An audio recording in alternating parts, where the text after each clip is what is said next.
And welcome to Trucking with OOIDA. I'm Scott Thompson. And I'm Ashley Blackford. Ashley, we are approaching peak shipping season, but we are hearing and seeing growing concerns really about just how high that peak is going to be, considering, no secret here, the current state of affairs out in the freight market. And in fact, there are a few new troubling signs emerging that suggest we may be entering sort of a broader slowdown.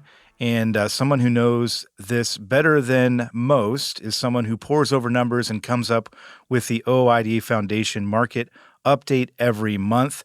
And joining us to perhaps, hopefully, maybe talk us off the ledge is Andrew King, the director of the OOIDA Foundation. Andrew, always good to see you. Yeah, always good to be here. So you just put out your October market update, right? Yes. Okay. Yes. And we see, obviously, you've been crunching the numbers there, Andrew, as you always do. On a scale, just a broad question here, on a scale ranging from puppy dogs and rainbows and free ice cream all the way down to... I don't really like ice cream, but okay. Well, cookies, maybe? I don't know. I don't eat sugar, but go ahead. Fruit. Wow, this is a bad completely example, been Scott. derailed. Come on. I'm sorry. Keep going. Okay, Ready. puppy dogs and rainbows. We'll stick with those two on one end. We've got zombies and nuclear bombs and horrible things on the other. Okay. Where are we right now? Or what's your level of concern, I guess, when you kind of look at all the numbers together? Oh, that's interesting. I mean, I'm used to scales of 1 to 10, but you can give us a number, and we'll come up with a weird. Threw out a bad so scale if 10 is the rainbow and puppies, and 1 is the other, I probably lean more towards like a 4, 3. That's like a boring dinner party. Yeah, or a bad dinner party. It was bad. I mean, it's not quite a 1, but. It's not good. But it's not good, and it's just not good. I feel like we've broken your brain, Andrew. I'm sorry. Yeah, no, this is. It's not good. It's kind of an interesting question. It's to not phrase good. It that way. It's not good. It hasn't been good. It's not the worst, right? But it's definitely not great. And part of the problem, on top of where we are right now, is simply costs of operating. Right? Yeah. We actually did a poll in our. When we release our monthly market update, we send this out via a dispatch or a newsletter. We call them dispatches. And we always ask a poll question at the end. And the question we asked last month is, over the past few months, how have you seen maintenance and repair costs going? Are they increasing? Are they staying the same? Are they, decreasing? Yeah. Well, 88% said that they were increasing, which is quite significant because when we do those polls, usually they're a little bit more balanced. They're a little closer. So, I mean, I kind of figured that might be the case, but to see it that way, to see what our members are experiencing out there in the real world. It's a double whammy. It's a double whammy. And that's what we've talked about a lot with Louis, that you have not only rates that are basically at the bottom and basically staying there, you also have increased operating costs. So those two things together create a very painful situation. So maybe I'm going to revise my number. I was just going to say, you gave us like a 3 or a 4. Maybe I'm going to give it more of like a 2 or a 1. But, and then there's those mixed evidences as well and I bring that out in the report. And of course, our report is a little shorter than normal because some of the data that I use is unavailable with the shutdown. But we have enough important things that we can gain that we can still have a good understanding of what's taking place out there. But, demand is increasing in some areas, and you might have like a cent or 2 or 3 cents rise in rates, but it's really not substantial. Like that's just like what you would expect. Like you mentioned in the beginning of this about peak shipping season. Yeah. And so there's naturally going to be an increase about October, November until we hit, the middle of January where we see like the softest time of the year when it comes to freight. And so anyway. But so next month when the report comes out, you may have a better idea of what peak shipping season is going to look like and whether it is actually. Absolutely. Because we're still running a little behind. Obviously this is October, but we're looking at September. Right. So yes, we'll get a better picture of where we are. And right now, of course, seeing a small uptick in rates, people are getting really excited and I'm very hopeful that this is a signal that the market is about to flip and go positive. And while that's great to have hope, And I hate to dash people's hope, but I feel like that's what I'm always doing here lately. Yeah. It's unlikely that that's going to be some sort of substantial, meaningful recovery, just because there's so many things underneath the surface that people aren't looking at that just are not clicking. They're not firing in a way that we need them to in order to see that market really, tick up. So, for instance, what are the things that are not firing? That's a good question. Big one is housing. Yeah. That is perhaps the biggest thing that we need to see change for next year to be positive, to see a more meaningful recovery, is seeing permits and starts increase, but also existing home sales. Because right now what we're seeing is inventory levels are actually rising, which is ultimately not good. That means people aren't buying as many homes. Yep. And also, it's more noticeable when you look at the data, when you see the chart itself, and you can get a better understanding of where we were and where we are right now. And I did have to change my data source because what I was using was government data, and so I was able to find a Wells Fargo's has their own house market index, which was pretty good actually. Yeah. And it still shows the same picture. We're significantly below where we were, and the reason why housing is so important is not just the fact that it generates freight in that the materials to build the home, but of course, when people buy a home, they also buy other things, usually appliances and furniture, all sorts of other things that go into that. So it really is a huge freight generator. An indicator, too, of how Correct. people are feeling out there. And Correct. mobility, Absolutely. And so when you have uncertainty, when you have high interest rates, high mortgage rates, that is a damper on things, and that really we really need to see something like that unthaw to give some kind of confidence that we're seeing a real change. It's always funny because Ashley always says that I'm too pessimistic, and we had you starting off at a 3 and a 4, I know, and now I then feel you like go right down. I blame you. Yeah, well, that's fair. Yeah. I think it's Scott's fault It's too. Scott's I agree. fault. I'll take the blame. All right. Sure. Andrew, something you lean on heavily is the total spot market cycle indicator, and you actually lead your monthly report with it. First of all, for the uninitiated, what is it and why do we care about it? Yeah, that's a great question. And I lead the market report with that for a specific reason. So it's truck stops data plus FTR. They kind of analyze it, whatnot. And it's a 3-year moving average. So it's measuring where we are now versus the average over the past 3 years. And what I have found in this is that it is incredibly powerful in highlighting where we are in the market cycle. So anything above 0 means that we are trending towards an upcycle. Anything below that means that we're trending towards that down cycle, or we're remaining in it. And you can see very clearly from the data itself, basically from the end of 2022 up until, January, we saw a slight peak above it. And that's what we kept saying, everything was pointing at the beginning of this year that we should see a recovery. But with all the things that have gone on, all the uncertainty that has transpired, it has trended back the other way, which means we're pushing further, deeper, longer into that freight recession, which is a big, big deal because it's already going on like 3 years. Yeah. So pretty historic for many reasons. So I lead it because it shows exactly where we are, and it gives you also a look forward into where would you expect this to go in the future, just considering all the things that we've talked about or will talk about here with manufacturing, what have you. It really paints that picture of, okay, this is where we are. So I guess in a way, if you wanted to, I would like you to read the whole report, but if you wanted to just look at that one graph, then that would really tell the story. And we actually, when we send out our dispatch, we're sending out this graph as the centerpiece of what we're doing. You mentioned the beginning of the year, and I remember you being in here and being more positive about how things were going to go. Oh, those were the good old days. Those were the days. They were. What happened? That's a good question. And I know that our listeners and others they will have different opinions on this. Yeah. But I would say uncertainty, which is the word of the year. I say it a lot. But it's the continual uncertainty that's surrounding tariff and trade policies. Mm-hmm. Which has implications in lots of other ways. It has really changed the dynamic of the market. And it's not just I know it's political thing. I'm just looking at it from an economic point of view. Okay, so whatever your view politically are, that's whatever.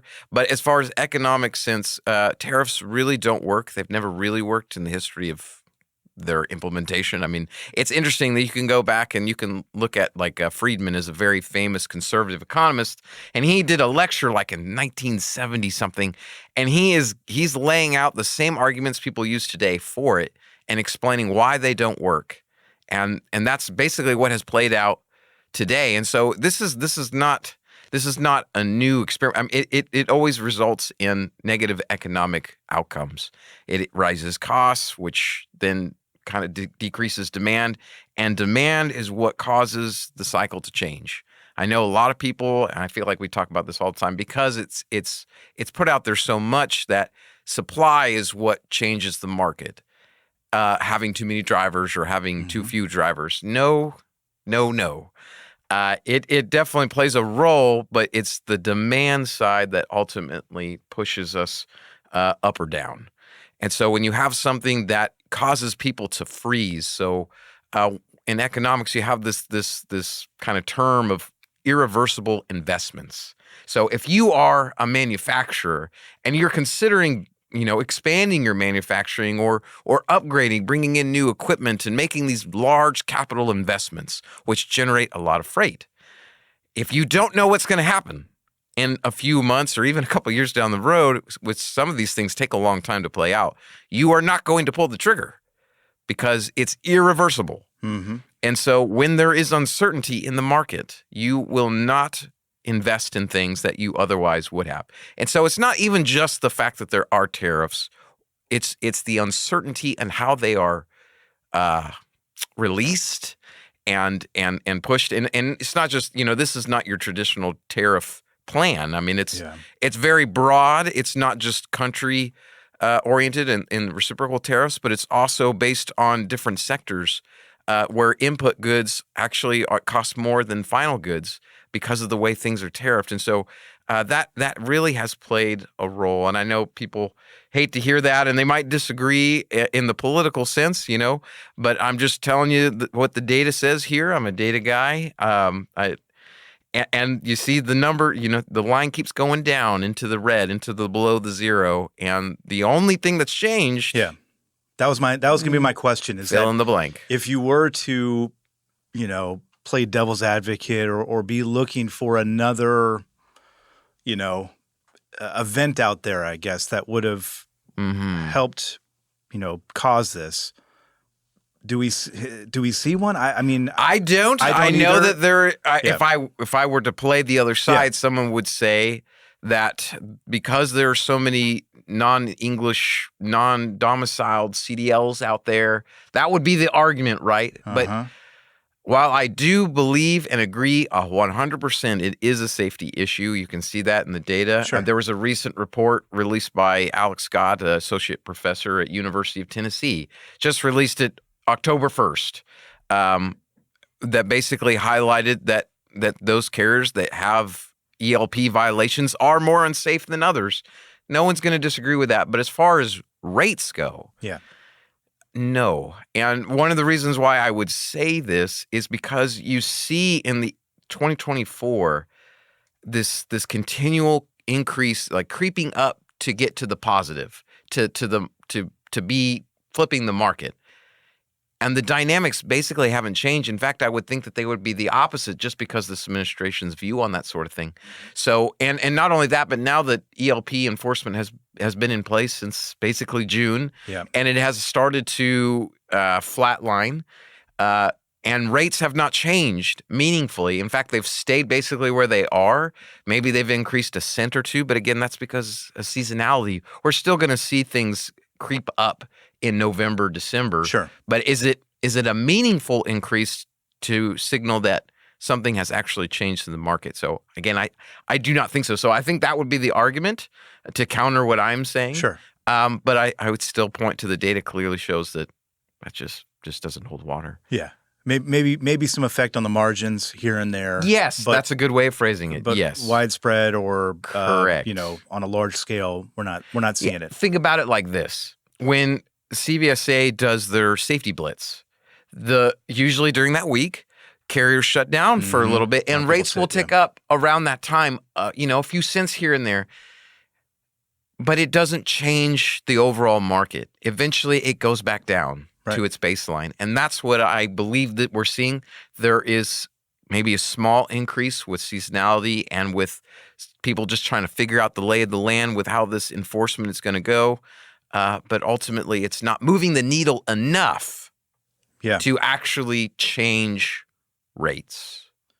And in the meantime, we've got the tariffs. That's, I guess, the other. I find myself trying to be the optimistic person here. I'm trying. You're trying. But, we talk about the uncertainty with the tariffs. At some point, the uncertainty becomes almost like a certainty, if that makes any sense whatsoever. It does. But I would assume that also then becomes kind of the baseline at which you operate. And that's where we are right now, essentially. We're still trying to find the certainty in the uncertainty, if I'm play off of your words. That's part of the problem. It's not that maybe it's not that we could never have a freight recovery. Sure. It's that because there is a perpetual level of what is going on, that is what's causing the problem. Yeah. Mainly. Not that it wouldn't still cause some issues, but that's the big. Let me ask you this, because as we know, there's a cyclical nature within the freight market, right? We have ups, we have downs. If you look at the chart over a long period of time, you can kind of see the dips and the ebbs and the flows and the ups and downs. We are obviously in a down right now. We're in a dip. We're kind of not even dipping. We're just kind of coasting, I guess, at the bottom of a ravine or whatever, however you want to look at it. We've been in this place now for, what has it been? Three years, right? 3 years. Yeah. End of 2022. Historically, these cycles, and I know they're going to differ, based on what's going on in the world and everything else, but historically, we're looking at how long for a typical cycle of ups or downs? Is there an average? Or I would say it's about 20 months, 22 months, something like that. Okay. So we're in way that area. Beyond that. Oh, yeah. Oh, yes. Yeah. Yeah. For sure. Which has made me pessimistic again. But it eventually will turn up. Yeah. Well, when? And I guess that's a question too, and I don't think you're going to have the answer. I could only give you a guess of what other people have stated, and it seems that could be plausible, maybe. And what needs to shift? I mean, I guess that's a question. Well, it goes back to the housing, uncertainty, right? Okay. Well, those kind of go hand in hand. Yeah. I mean, when you raise prices for materials, and then you also impact labor, and that in itself impacts how the Fed will raise and lower rates, and then that, not directly, you have to make, but indirectly impacts the 10-year Treasury, which directly impacts mortgage rates. I'm sorry, you have to draw the lines on that. Let's get the bulletin board in here. That was a bit of a chain, but they're so integrated. Yeah, they're interconnected. Yeah, exactly. That one does affect the other. But we do need to see housing change. That will help manufacturing, which is the largest generator of freight. Manufacturing generates about 60% of all for-hire freight. Wholesaling generates another 30% of for-hire freight. And those are really tied to what we've been talking about. So without just some calm in the storm, I don't see anything meaningful, especially because, like I've mentioned, because it is cyclical, the market will just, even within a year, when we talk about seasonality, this is when we start hitting the peak rates leading up into January. And then January, basically, there's nothing until March. And that's when home building, starts off, and then you have April, you have produce season. So there's no hope that there'll be any change in Q1, just because that's how things go. Unless there's some kind of crazy event, Don't root for another pandemic. I know. Andrew. Well, not necessarily that, but no. even the freight storms, the polar vortexes and stuff that sometimes happen. That can generate some meaningful change in rates, but there really is no chance until Q2 when things start picking up, and even then it's going to be very modest. Yeah. In growth. Like right now, we're seeing about like a 1%-ish year-over-year increase in rates. So it's still, it's still an increase, but it's not enough to move the needle. Yeah. You'd need that to raise even more. So next year it might be more like 3 to 6%. Yeah. Well, we've talked about that too. I mean, when we do get out of this, it's probably, again, unless there's another pandemic or something that we can't see right now, it's going to be a slow, correct, and steady, right, climb out of that hole. Yeah. What happened in the last two cycles, 2017 and 2020, 2021, not typical, are very strange, very unusual. And there you saw like 40% year-over-year increase in rates, which is blowing your mind big. Yeah. Like, that's crazy. That's a boom. Yeah. That there's very little chance that happens again outside of some kind of external circumstances. Sure. Yeah. Let's go through each of the three equipment types, Andrew, starting with van. There are some positive indicators here, but when you look a little bit closer, not so much. Yes. Yeah. And I could run through those. So for van, the demand actually increased a bit, and it's actually been positive year over year for the last like 4 or 5 months, which in itself you think, well, that's a good thing. And this kind of, I'm going to dovetail to another thing here. This is actually research I'm currently doing right now. There is a theory, and I'm trying to test it. And I would love to come back on maybe next time and share the results that show that it's not just the aggregate level of demand, not the total level of demand, but how that demand is dispersed over industries when lots of industries are getting pushed to the max and truck capacity is kind of at like a level where it can't necessarily catch up. That's when you start seeing meaningful increases. So right now, demand overall, when you look at like DAT or truck stop, it would show that it's actually higher than 2024, but it's not moving the rates because of these other factors that I've mentioned. So and you can see that demand is up, but rates actually ticked down by a penny to 193. And of course, these are September numbers, so just remember that. So October will be a little bit higher just because there has been a seasonal increase. But the big thing is always looking at where that is in reference to that 3-year moving average. That really helps us to understand where we are. Flatbed, again, same thing, increase in demand, but rates tick down again by 2 cents to $2.34 per mile. And then reefer is a little bit different in that, actually, it follows the same pattern again.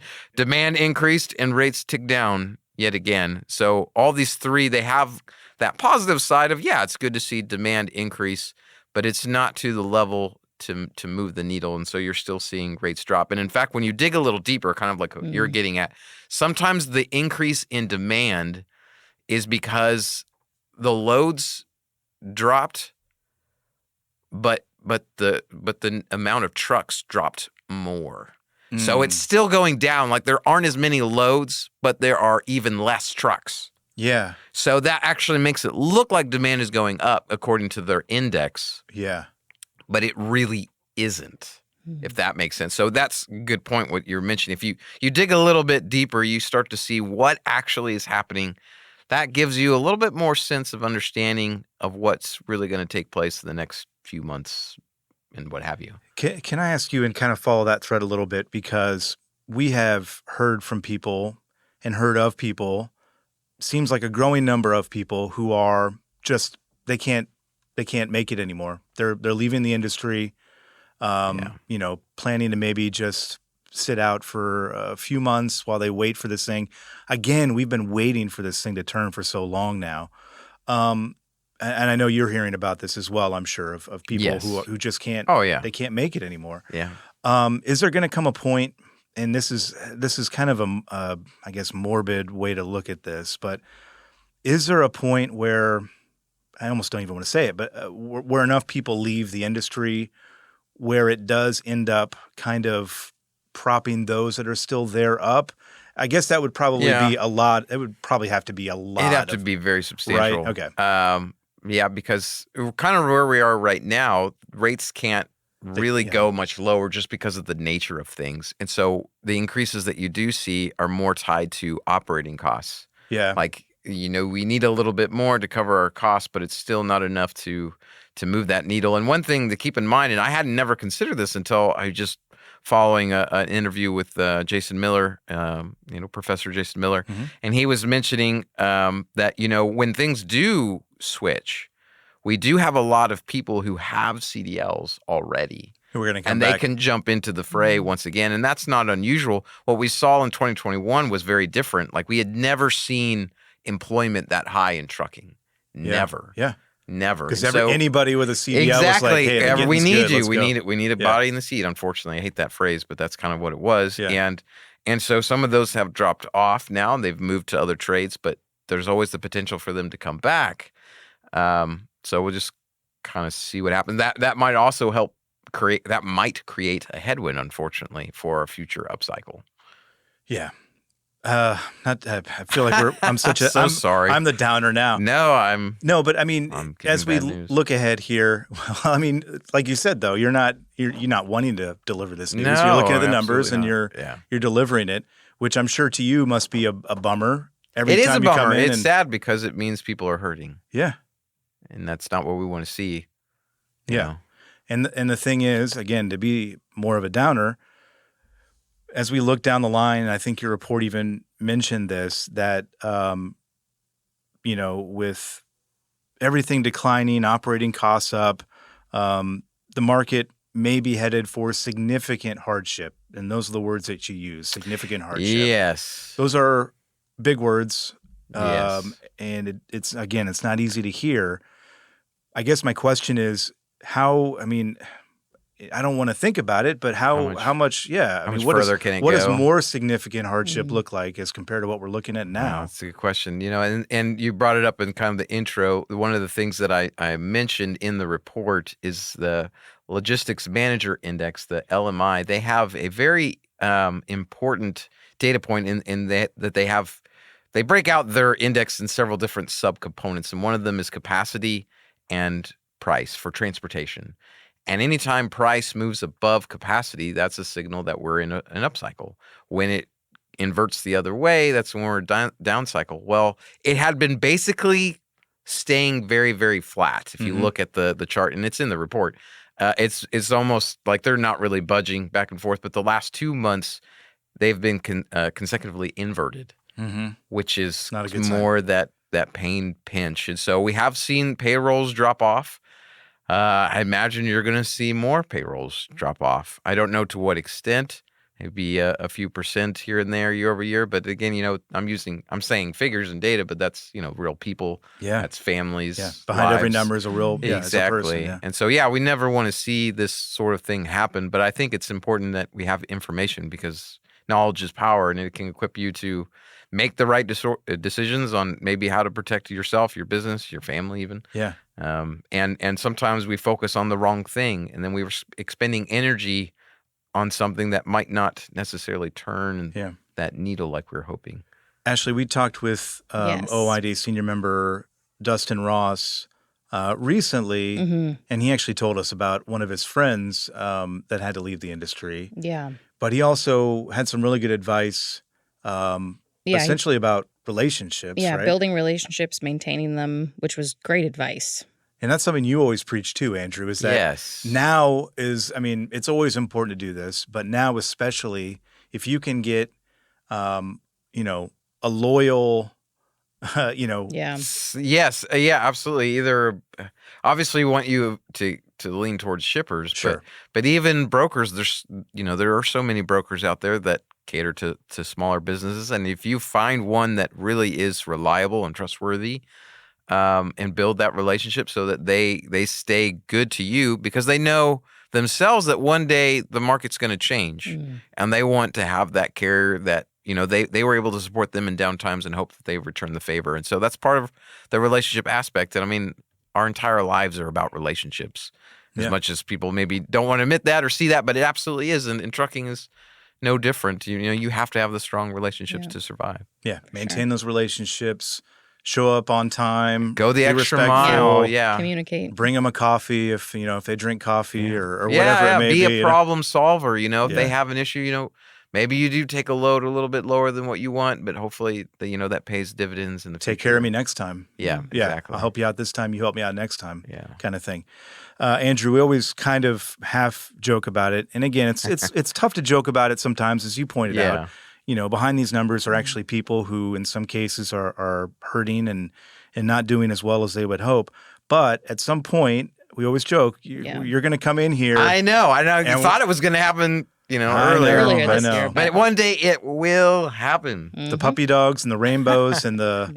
We're going to get a 10 one day. No ice cream. Get a 10. Get a No 10. ice Yeah, no ice cream. No ice cream sugar. for Andrew. What can we get you, Andrew? What do you like? An apple or... Okay. I do love banana and peanut butter. That's That's like a sweet. the bomb. Hey, calm down. That's the bomb. What would be a sweet treat of choice?